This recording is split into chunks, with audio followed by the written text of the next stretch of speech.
Fine. It's okay. Okay. First of all, a very happy new year. Happy New Year to you as well. Hope you're well. Yes, sir. My guest today is Mr. Alex Malouf, who is a well-known figure in the ME region. He doesn't need any introduction. Nevertheless, I will give him one. Mr. Malouf is named as the first communications innovator in the MEA region by the Holmes Report and a rising star and future chief communications and marketing officer by Provoke Media. Mr. Malouf is a PRCA MENA board member and a communication veteran with 2 decades experience in the region. Welcome, Mr. Malouf, and thank you so much for joining us. It's a pleasure to be with you today. First, should we begin? Yeah, after you. So my first question would be, can you share a pivotal moment or experience in your career that significantly shaped your approach to corporate communications, and how has it impacted your professional journey? I think, one, maybe not one particular experience, but a journey was actually on the media side. So I used to be a journalist. And I think you come to the realization that every organization and every person has a story to tell. Yes. Now, the challenge is them understanding what their story is, one, and two, them understanding what is the best way to tell it. I think that's where the beauty of communication lies. And again, if you've been a journalist, you'll have seen it many times where you really struggle for the person to tell the story well. Being on the media side, seeing it happen, sort of understanding how things can be better, I think leads a lot of journalists to go into PR. I think that, and the fact, obviously, that comms is, has additional benefits as well. Let's put it that way. Everybody knows what I'm talking about. But understanding the process, understanding how you're able to help others communicate and really tell a good story, that's one of the things which makes comms so special. Okay, sir, that's great. My next question would be, given your extensive experience in different Middle Eastern countries, how do you navigate and adapt your communication strategies to address the diverse cultural landscapes in the region? That's a big question. The region is very diverse. You look at the inhabitants of the region, you will see that diversity. You will understand the nuances in terms of language, in terms of culture, tradition, and that's just within each country. There's a huge scope for variation. And then you add in also the other elements. So, for example, you add in the expat population. Where I am in the Gulf, in some countries, the expat population is up to 90%. It's a huge number.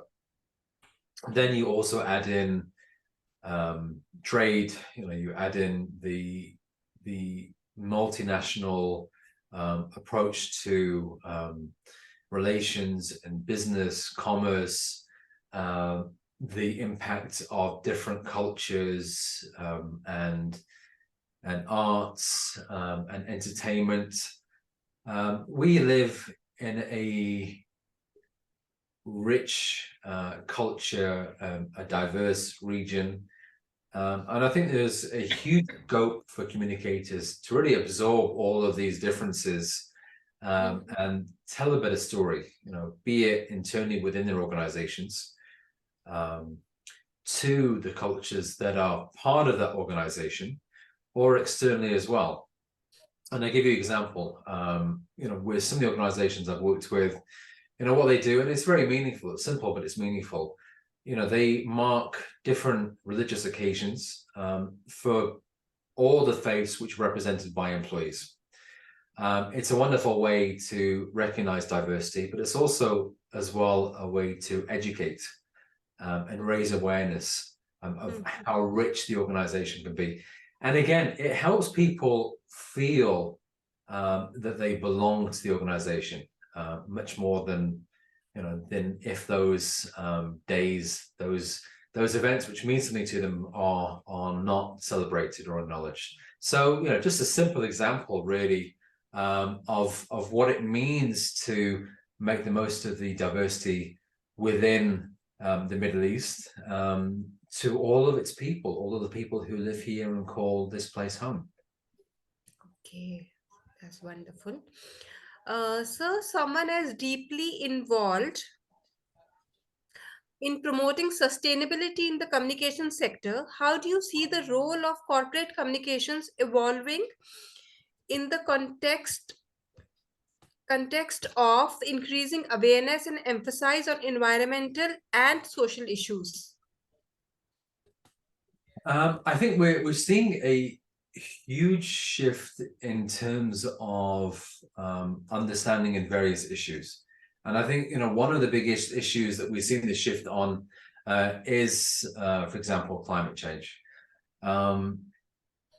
We firstly have to recognize the history of where we are. Where I am sat is a region which is essentially, or has been for a long time, reliant on oil and gas exports as its primary economic driver.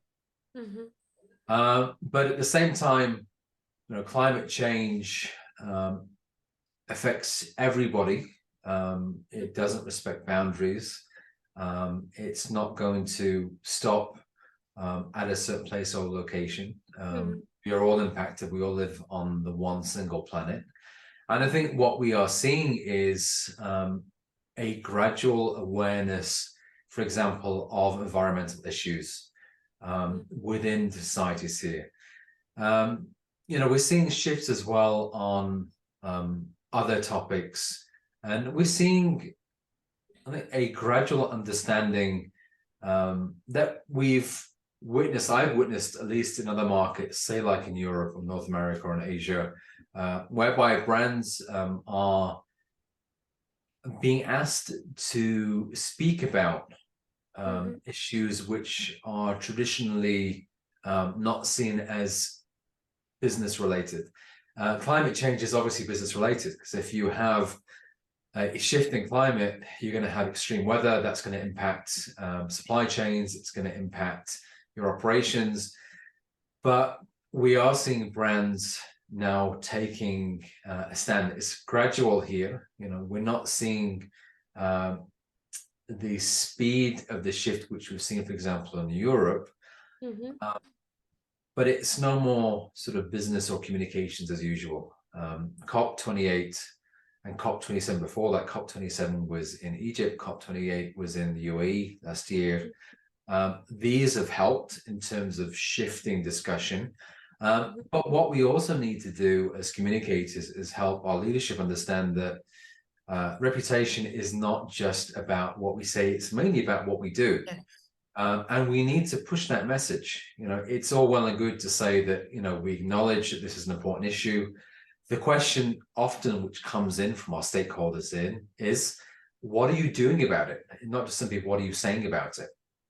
And that's what we've got to do much more of as communicators. We've got to drive home the importance of reputational understanding, that it's very much about action. And then it's about discussion.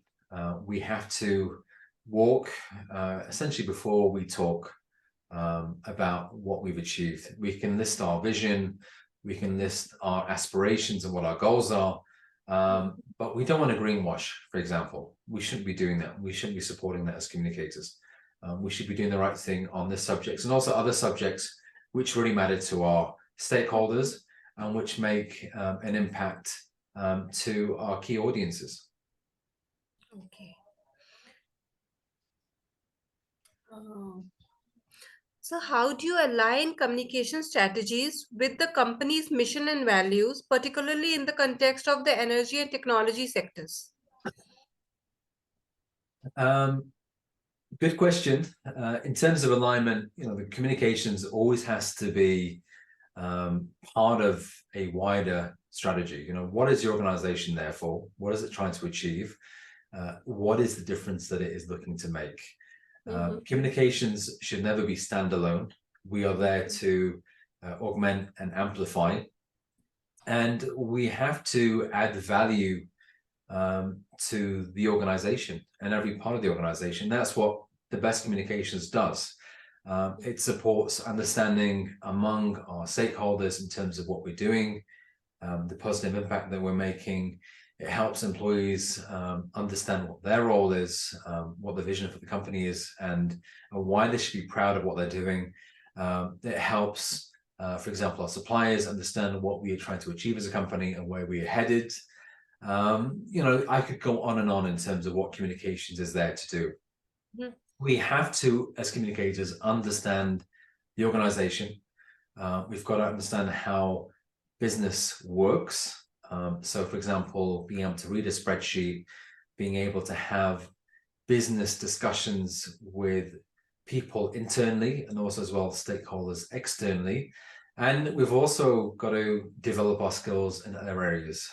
I love the analogy that somebody shared last year, which is, the best communicators are able to see around corners. We're able to understand the big picture, see what the context is around us, in our local environment, in the wider world, and then advise our leadership in terms of what is headed our way and how we can best meet those changes head on and do it in a way which is positive for the organization, for our employees, and for other stakeholders as well.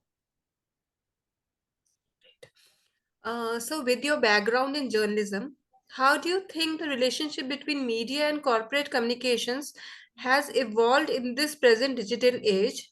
And how do you leverage digital and social media in your communication efforts? So I'm a journalist by background. Yeah. I had to read it. Yeah, it's okay. It's okay. I love media. I love writing. I love working with good journalists. I also love fielding hard questions. If you're not able to answer hard questions, then you shouldn't be in comms and you shouldn't be in media either. And hard questions, the best interviews really are the interviews where hard questions and and direct questions are being asked. You don't want, as good communicators, don't want softball interviews, or shouldn't expect them either from good journalists. Our aim is to tell the story in the best way possible. What we need to do is help our executives, help our people do that. Increasingly social and digital, unsurprisingly, because it's part of our world. Everybody's on social, everybody's online. It plays a huge role in telling the story of any organization. I think the best organizations, what they do is they will empower their leadership, they will empower their employees to tell that story as well. So what they will do is they will help shape content and give content to their leadership, their employees, and really then let them go and tell the story through social and through digital. I think the days where we have a command and control approach should be long gone. What we are there to do, the best communicators, is to support and empower. And that's what we should be doing increasingly. We should be letting our employees tell the story. We should be guiding them. Same with our leadership. But it's not just my organization, it's their organization. They live it day in, day out, just as I do. So help them become good storytellers. And then, every single person in your organization effectively becomes your ambassador. Okay, sir. In the context of the present digital era, what would be the value-based communications that the brands would stand for? What would be the values that brand would stand for?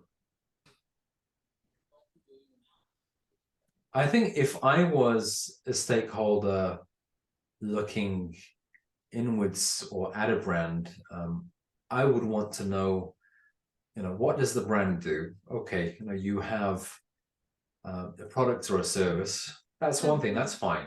Um, Mhm. but then, going beyond that, what is the impact that this organization has on society?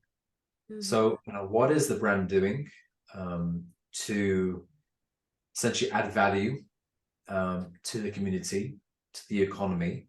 Mhm. How is the brand or the organization trying to do something different? And that's, when you found a company, you do it with the purpose of doing something different. Mhm. Increasingly, what is the brand doing on big issues such as the environment? So what role are you playing in terms of trying to make, the society around you more environmentally friendly, reduce carbon emissions, etc. And also as well, sort of bigger picture, um, where does the brand see itself in a number of years? So, so again, longer term, what is the brand trying to do for all of its stakeholders, not just for its shareholders, not just for the board of directors or employees, but for the wider community. And again, that's what the best brands do. They come in, they explain the story. They do it very well. It's not just through an annual report. It could be through any forms of communication. Increasingly, we're seeing it through video. Many of you will remember the video that Apple, for example, put out in terms of its environmental strategy, which is very, very creative, typical Apple. And I think more organizations could be doing that. What I really want to see is creative, effective communications. I think, we can be a lot better in telling stories. I think we can be a lot more engaging. I think we can do things in a way which gets people asking questions and is exciting, which touches on people's emotions. And I want us to try and move away from the staid, the tried and tested approach, put out the annual report, put some in a website, which is fine. But, unless it really has any impact, unless people see it, then, what is the purpose of what you're trying to do? And that's what we should be doing as communicators. Our aim is to, win hearts and minds of the people that we engage with. We want to tell a good story and explain why we exist as an organization and what we are doing to make things better. Yes. Mr. Malouf, as an entrepreneur, you co-founded the first business-to-business magazine in Saudi Arabia at that time. So, what challenges did you face, and what lessons did you learn from establishing and managing your own media venture in the region? Um, as I said, media is my first love. We set up the magazine, how many? No, it's 15, 16 years ago. And it was a great lesson being the first, trying to coax the story of the kingdom and the wider region out of people. Mm, It was a time when there were far fewer communicators. yes. And that was interesting because often you either got a very fast response or you got no response at all from people. But just again, sort of approaching that story of, why are we here? What story are we helping to tell in terms of the country and the region? How do we see its development? And also as well, being on the other side, asking hard questions, trying to get to the truth of something. It was, a fantastic time. Being a journalist is always, it's hard work, but it's also a lot of fun as well. Yes. And being an entrepreneur as well is incredibly demanding. I have endless respect for entrepreneurs. You're working 6 or 7 days a week. You're putting in very long shifts to try and make your dream come true. And all respect to every single entrepreneur out there for trying to make things happen and doing things differently. Because again, that's why you become an entrepreneur, because you want things to be done differently. Yes. Yes. And for the employees also. Yeah. Yeah, very much so. Also for the employees as well, coming in, taking a risk, Yeah. and with a small organization, I'm not going to use the word family because I think that's been overused. But really giving your heart, soul to an idea and trying to make it happen. True. Yeah, days which you will never forget, and also nights which you'll also never forget. In the last couple of years, like we have seen, Saudi Arabia has developed tremendously on all accounts, like be it communication, women liberation, and so on and forth. So, what are your views on this? How do you think it is the Saudi Arabia is changing now? Look, I think very much so. Saudi, if you compare Saudi today to how it was, let's have a look, 7, 8 years back, or maybe 10 years back, there's been a huge shift. 10 years back, Saudi was growing, it was progressing. Mm, But since we've had Vision 2030 come in under the Crown Prince, um, it's as if the growth has been, it's been basically put on a rocket and fired upwards. And the trajectory is so fast paced. We have project after project after project being launched. We have literally the mega projects. If you look at NEOM, what they're trying to build in terms of the first cognitive city, mhm, this is a construction which I've never seen the scale of before. You see what they're doing in terms of tourism, in mhm, terms of building new industries. The what I love is the ambition. What I love is the vision of wanting to do things differently and doing things as quickly as possible as well. mhm, Uh, I very much think, if you look the past 8 years, how the kingdom has transformed. You look at the changes in society. You look at what the kingdom wants to do in terms of opening up and build up new industries and welcome in people from all around the world. And then you also look forward in terms of what is being planned with Riyadh Expo, with the World Cup. Saudi is one of the most exciting places to be. In the world today, especially for communications. I've always found the Saudi people to be very warm and welcoming. mhm. And I think there's just a lot of excitement in terms of what is happening and also as well what people are hoping will happen as well. Okay, great. You're actively involved in supporting training and awareness initiatives for those pursuing a career in public relations. What skills and qualities do you believe are crucial for individuals entering the field today, especially in the Middle East, and how can they contribute to the industry's growth and development? Okay. In terms of people who want to become communicators, I list a couple of basics that you really need to excel.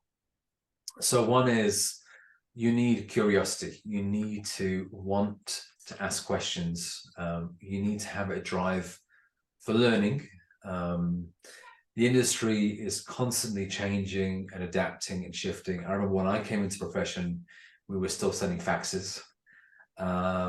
Today, nobody hopefully sends faxes, but we're addressing so many different issues. And you look at sustainability, you look at brand purpose, you look at other pieces, you look at, for example, during the pandemic and COVID, we had 2 years of crisis communications. You look at public affairs.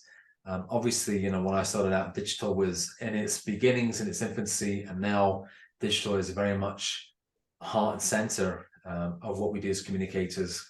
So you've got to want to ask questions and keep learning. Mhm. I think you need to enjoy very much being around people, and you need to be a very good listener.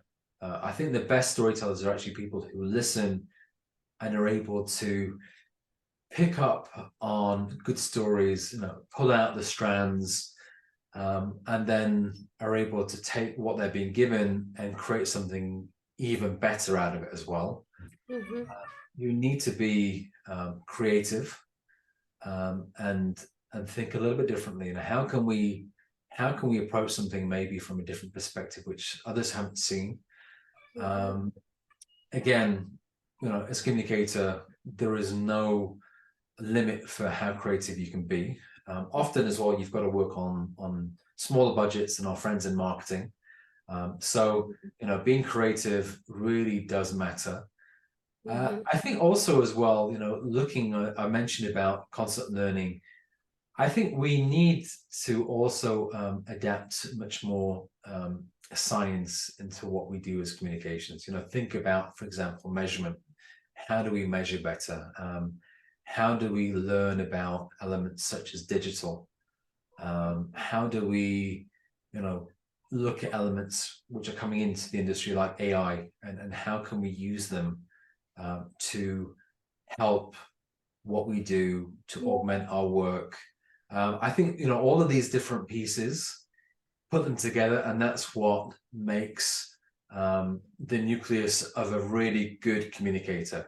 And that's what I put down as, things I would like to see. Now, that thirst for knowledge, growth. I'd want to see people who are creative, people who listen well, and people also think, I'm not going to say methodically, but think about the science behind what we do and how we can better do what we do through measurement and through new tools which are coming in from the digital side.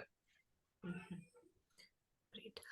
So the last question now, as it is the age of AI, so how do you think the corporate communications will evolve in the days ahead, and what will be the role of AI?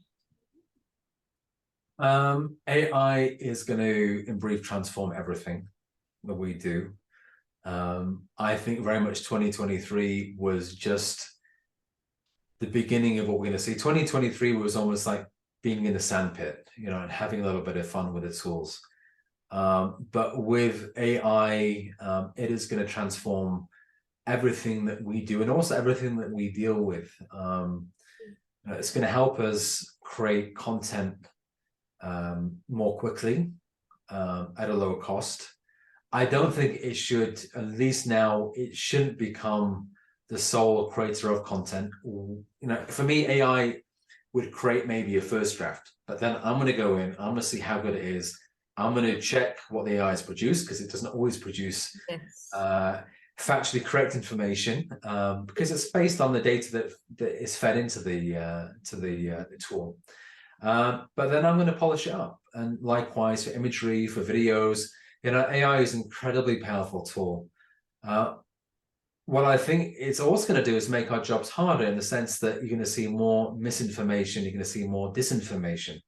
And these are the big challenges that we're going to face as communicators over the next couple of years. And how do we tackle that? How do we work towards disproving a lot of the things which are said about us, in the digital space?